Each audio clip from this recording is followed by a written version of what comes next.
우리 한번 고백합시다. 유월절에 담긴 성도의 정체성. 유월절에 담긴 성도의 정체성. 유월절에 담긴 성도의 정체성. 유월절을 기준으로 해서 하나님 이스라엘 백성들에게 새로운 달력을 하나 가지도록 허락하셨습니다. 그래서 지금도 이스라엘 백성들은 달력을 세 종류의 달력을 사용합니다. 우리나라 국민들은 달력이 하나지만 실질적으로는 음력을 쓰고 우리가 양력이라고 하는 이 달력은 태음태양력이라는 달력이죠. 그래서 대부분 시골에서는 이 음력이 표기가 안 됐어 이러면서 음력 표기 안 된 달력을 사용하지 않죠. 그래서 시골에는 어때 커다란 달력에다가 음력이 기록되어지고 오늘은 무슨 일 매일매일 같이 60갑자이에서 그야말로 갑을병정 기경신임계 해가지고 60갑자이 매일매일 날짜가 다 이렇게 기록이 되어져 있죠. 그래서 오늘은 뭐 손이 있는 날이니 없는 날이니 오늘은 무슨 날이니 하면서 음력을 시골 양반들은 지금도 음력을 귀하게 여기면서 모든 농사 짓는 기준이 음력에 따라서 이루어지고 있는 것을 우리가 보게 되는데요. 그런데 이스라엘 나라는 오늘 유월절을 제정하시면서 새로운 달력 하나를 하나님이 이스라엘 백성들에게 주셨죠. 이 달력은 지금도 이스라엘 백성들이 사용하고 있습니다. 그게 유월절을 기준으로 해서 2절 말씀에 보니까 이 달을 너희의 달의 시작 곧 해의 첫 달이 되게 하고 라고 하고 있죠. 그래서 이 달, 즉 이 달이라는 것은 우리로 말하면 양력으로 말하면 약 3, 4월 정도 되는데요. 그래서 3, 4월 정도에 너희에게 달의 시작이 곧 해의 첫 달이 되게 하고 너희는 이스라엘 온 회중에게 말하여 이르라. 이달 열흘에 너희 각자가 어린 양을 취할지니 각 가족대로 그 식구를 위하여 어린 양을 취하라. 어린 양을 취하는데 식구에 맞게 하라라는 얘기죠. 언젠가 말씀드렸던 것처럼 어린 양 한 마리를 잡으면 보통 10명 정도가 먹을 수 있는 분량이라고 그래요. 그러니까 식구가 5명밖에 없으면 어때요? 두 집이 한 마리를 잡으면 되겠죠. 이렇게 해서 식구를 위하여 어린 양을 취하되 그 어린 양에 대하여 식구가 너무 적으면 그 집의 이웃과 함께 사람 수를 따라서 하나를 취하며 각 사람이 먹을 수 있는 분량에 따라서 너희 어린 양을 계산하라 라고 말씀하셨습니다. 그러면서 너희 어린 양은 흠없고 1년 된 수컷으로 하되 어린 양의 염소 중에서 취하고 19날까지 준비 간직하였다가 해질 때 이스라엘 회중이 그 양을 잡아라. 그리고 그 양에서 나온 피를 좌우 설주와 인방에 바르고 너희는 그 안에 들어가 있으라. 그러면서 이 어린 양을 어떻게 먹을 것인가에 대한 설명이 쭉 또 장황하게 설명이 되어 있습니다. 그러면서 이때 이 제정한 절기, 오늘 본문에는 기록되어 있지 않지만 27절 말씀 한번 보십시다. 27절 넘어가서 이 시작. 너희는 이르기를 이는 여호와의 유월절 제사라. 여호와께서 애굽 사람에게 재앙을 내리실 때에 애굽에 있는 이스라엘 자손의 집을 넘으사 우리의 집을 구원하셨으니라 하라 하며 백성이 머리 숙여 경배하니라. 유월절 제사. 그 유월절이 뭔가 밑에 봤더니 그 너무사 애굽에 있는 이스라엘 자손의 집을 너무사 넘는다. 넘을유 넘을월 넘어간다는 얘기거든요. 넘어간다. 패스오버라는 영어로 말하면 그런 건데 넘어가는 절기라는 얘기입니다. 뭐가 넘어가요? 재앙이 넘어가고 심판이 넘어가고 저주가 넘어간다. 이스라엘 백성들에게 이처럼 하나님이 저주가 넘어가고 그리고 그들에게 심판이 넘어가게 하시는 그 절기. 그런데 이와 반면에 애굽 땅에는 하나님의 저주가 임하게 되죠. 그 저주를 내리시게 하여서 11장 4절에 하나님 뭐라고 말씀하셨어요? 여호와께서 이와 같이 말씀하시기를 밤중에 내가 애굽 가운데로 들어가리라. 하나님이 친히 나타나셔서 심판을 내리시겠다라고 말씀하고 있습니다. 오늘 말씀의 제목이 유월절에 담긴 성도의 정체성이라는 의미죠. 성도의 정체성. 하나님께서 이스라엘 백성들을 애굽 땅에 거하게 하셨지만 애굽 땅에서도 고센이라는 지역을 하나님이 구별하셔서 그곳에서는 하나님의 심판이 임하지 않도록 보호하셨던 것을 우리는 알 수가 있습니다. 저는 9가지의 재앙을 통해서도 애굽 왕 바로의 마음은 여전히 교만하게 되었죠. 그 9가지 재앙을 하나님 내리신 이유는 뭐라고 그랬습니까? 여전히 하나님은 오래 참으사 한 사람도 멸망하지 않고 다 회개하게 이르기를 원하시느니라 라는 것이 하나님의 마음이요 뜻이다 라고 했습니다. 그러나 마지막 10번째 재앙을 내리실 수밖에 없는 까닭은 하나님은 오래 참으시지만 하나님의 인내에는 한계가 있다 라고 말씀을 드렸죠. 하나님이 오래 참으시는 하나님이시야. 그러나 하나님의 인내에는 한계가 있다 라고 말씀하시면서 오늘 그 마지막 재앙인 이제 장자를 죽이는 재앙에 앞서서 이스라엘 백성들에게는 어때요? 그 재앙을 피할 수 있는 그 비결을 말씀해 주시는데 그 비결을 설정하시면서 결국 유월절 절기를 우리 하나님께서 제정하신 것을 보게 됩니다. 자, 그러면 오늘 유월절 절기를 통해서 성도의 정체성 첫 번째는 뭐냐? 자, 2절 말씀 다시 보면 이 달을 너희에게 달의 시작 곧 해의 첫 달이 되게 하라 라고 말씀하고 있습니다. 여러분 고린도 후서 5장 17절을 말씀에 그렇게 말씀하고 있죠. 그런즉 누구든지 그리스도 안에 있으면 새로운 피조물이라 이전 것은 지나갔으니 보라 새 것이 되었도다 라고 말씀합니다. 여러분 우리가 예수님이 출생을 기준으로 해서 A, D, B, C라고 우리가 역사를 나누죠. Before Christ, Anno Domini라고 우리가 BC와 AD를 나누고 있는데요. 예수님을 기점으로 해서 예수님이 오시기 이전에 예수께서 오실 것이다 라는 메시아가 오실 것에 대한 약속의 말씀이 구약이라고 얘기하죠. 그리고 예수께서 이렇게 오셔서 이렇게 행할 것이다 라고 약속하신 것이 신약이죠. 그래서 구약적인 은혜 언약이 있고 신약적인 은혜 언약이 있다 라고 어제 우리가 웨스트민스터 신앙 고백서에서 우리가 살펴보았고 배워보았습니다. 마찬가지로 예수 믿는 성도들에게 있어서는 분명한 AD와 BC가 나눠져야 됩니다. 예를 들면 예수를 믿었음에도 불구하고 예수 믿기 이전의 삶과 예수 믿은 이후의 삶이 전혀 변화가 없다라는 것은 여전히 아직 이 사람에게는 유월절이 임하지 않았다라고 우리가 볼 수가 있습니다. 유월절이라는 것은 어린 양을 잡아서 그야말로 이집트를 탈출한 그런 역사적인 사건을 기념한 절기인데요. 이집트라는 것은 영적으로 말하면 세상이거든요. 여전히 내가 죄와 허물로 죽어 있었던 그 상태를 말하는 거예요. 그런데 예수님의 보혈의 은혜로 말미암아서 우리를 교회 공동체로 이렇게 불러주셔서 그야말로 애굽에서 건져내서 우리 하나님께서는 예배 공동체, 교회 공동체로 불러주신 그 자체를 우리는 구원이라고 이야기를 합니다. 그래서 세상에서 교회 공동체로 불러주신 것에 대한 그 놀라운 은혜, 그 은혜를 우리가 잊지 말아야 되는데 그러기 위해서는 어때요? 우리의 삶 속에서 변화된 모습이 나타날 수 있어야 된다. 하나님 우리를 구원하신 구원의 목적을 크게 두 가지로 말씀하고 있죠. 첫 번째는 우리를 예배 공동체, 예배하는 자로 삼으시기 위해서 우리를 불러내 주셨다, 구원해 주셨다. 두 번째는 교회 공동체를 통하여서 잃어버린 영혼을 구원하시기 위함이다 라는 얘기입니다.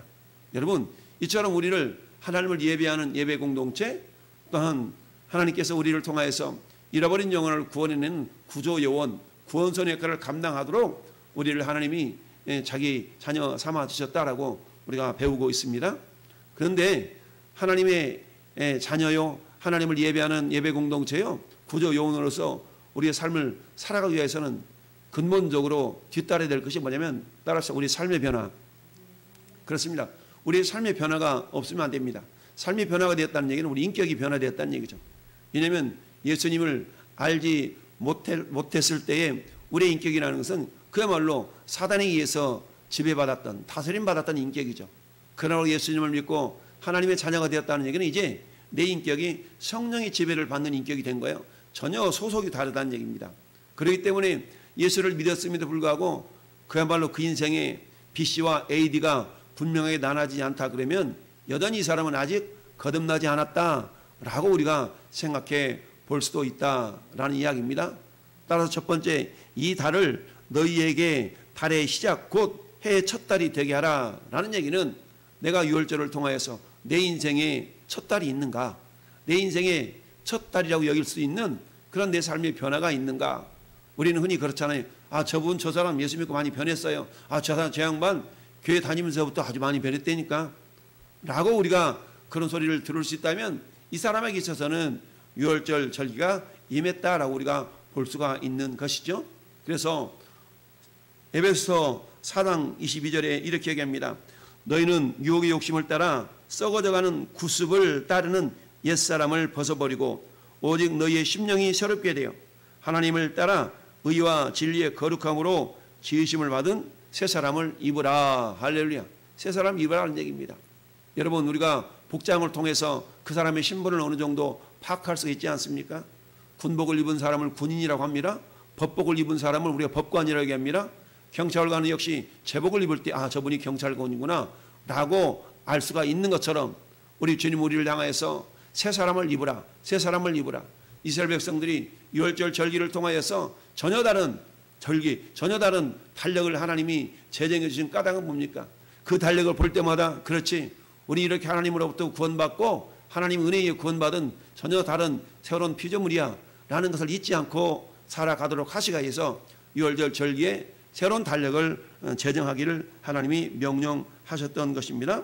두 번째, 우리가 유월절 절기를 통해서 찾아볼 수 있는 성도의 정체성은 따라합시다. 예수 안에서 구원받은 은혜를 잊지 말라.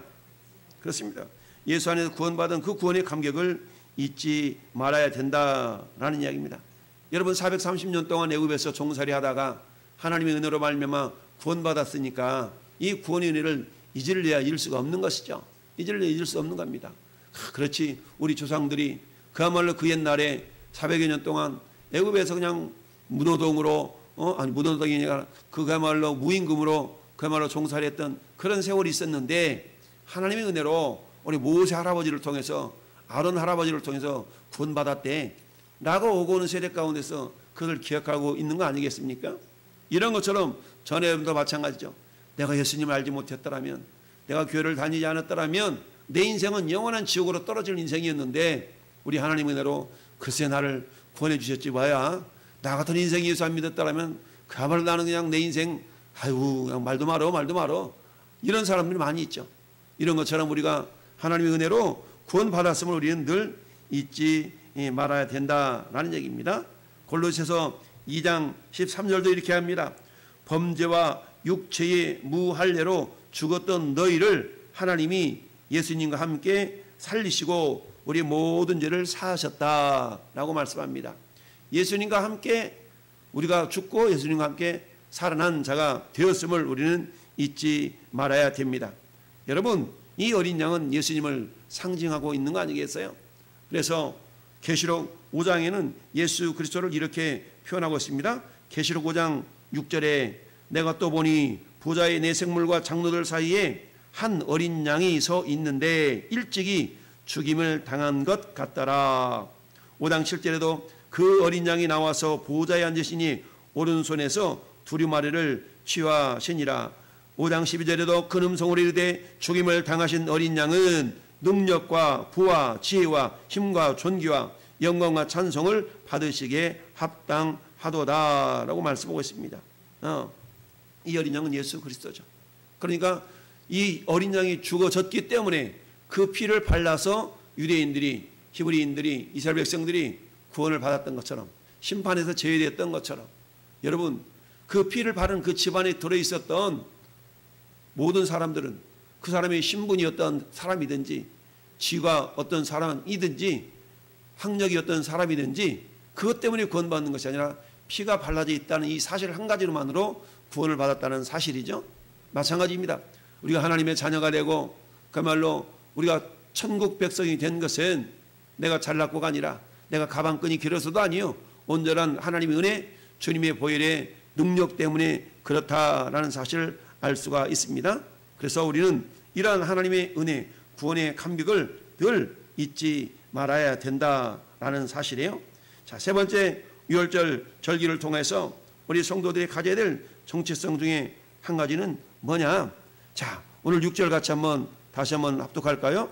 이날 열 나흘날까지 간적하였다가 해질 때 이스라엘 회중이 그 양을 잡고 그랬죠? 이스라엘 회중이 그 양을 잡으라 그랬어요. 야, 너는 나이가 어리니까 저리 나가 있어. 양이 그야말로 두 집 어우러져서 한 마리를 잡아야 되면 당신이 잡어, 자네가 잡소, 이렇게 말하는 것이 아니라 이스라엘 회중이 그 양을 잡아라.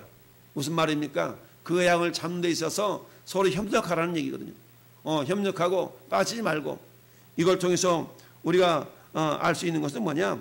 여러분, 너희는 왕 같은 제사장들이요 라고 말씀하고 있지 않습니까? 자, 제사를 지내기 위해서 제사를 집전했던 그런 사람을 우리가 제사장이라고 얘기하죠. 물론 이 출애굽 이 당시에는 제사장 제도가 아직 없었기 때문에 그렇지만, 그러나 우리가 사도 베드로를 통해서 베드로서 전서 2장 5절이나 9절에서 하나님이 이렇게 말씀하신 장면을 우리는 기억할 수 있습니다. 너희도 산 돌같이 신령한 집으로 세워지고 예수 그리스도로 말미암아 하나님이 기쁘게 받으실 신령한 제사를 드릴 거룩한 제사장이 될지라. 너희가 그렇게 되라. 레위지파를 통해서 나중에 제사장 직분이 세워지지만, 지금 오늘 본문은 어때요? 제사장 직분이 세워지기 이전의 상황인데, 오늘 6절 말씀은 만인 제사장 그런 어떤 제도의 어떤 예표라는 얘기죠. 만인 제사장 제도 예표. 우리가 베드로전서 2장 9절에 너희는 왕 같은 제사장들이요라고 그랬죠. 왕 같은 제사장. 왕 같은 제사장은 뭐예요? 대제사장을 말하는 건데, 그런데 대제사장은 한 사람이어야 되는데 너희가 왕 같은 제사장들이요라고 말씀하고 있습니다. 이것은 뭐예요? 모든 사람이 다 제사장이 될 수 있다는 얘기죠. 이것은 뭐예요? 모든 사람이 레위지파가 될 수 있다는 의미죠.